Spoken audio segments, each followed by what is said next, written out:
بسم اللہ الرحمن الرحیم۔ اور نوح علیہ السلام کو یاد کیجیے جب انہوں نے اس سے پہلے ہم کو پکارا تو ہم نے ان کی دعا قبول کر لی، تو ان کو اور ان کے ساتھیوں کو بڑی گھبراہٹ سے نجات دی اور نصرت بخشی ان کو ان لوگوں سے جو ہماری آیات کی تکذیب کرتے تھے،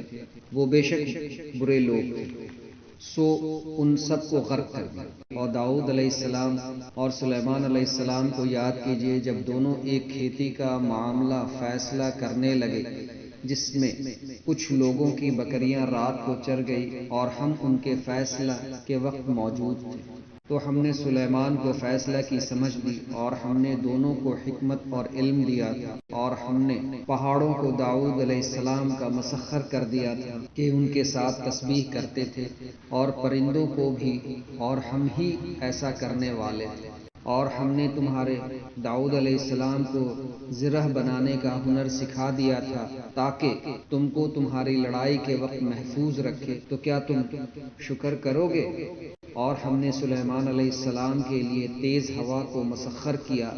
کہ وہ ان کے حکم سے اس سرزمین پر چلتی جس میں ہم نے برکت رکھی ہے، اور ہم ہر چیز سے باخبر ہیں۔ اور بعض شیطان ایسے تھے جو ان کے لیے غوطہ لگاتے تھے اور اس کے سوا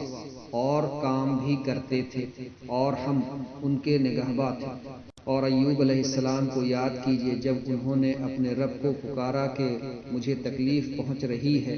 اور تو سب سے زیادہ رحم کرنے والا ہے، تو ہم نے ان کی دعا قبول کر لی اور وہ تکلیف دور کر دی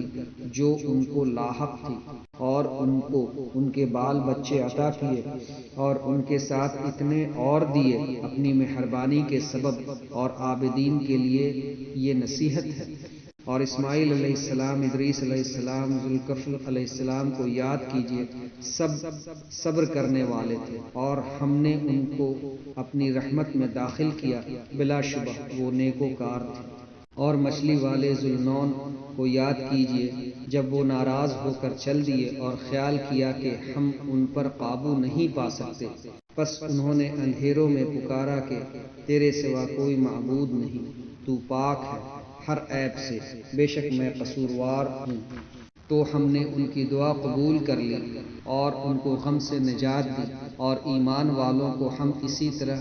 نجات دیتے ہیں۔ اور زکریہ علیہ السلام کو یاد کیجیے جب انہوں نے اپنے رب کو پکارا، اے میرے رب مجھے اکیلا نہ چھوڑ،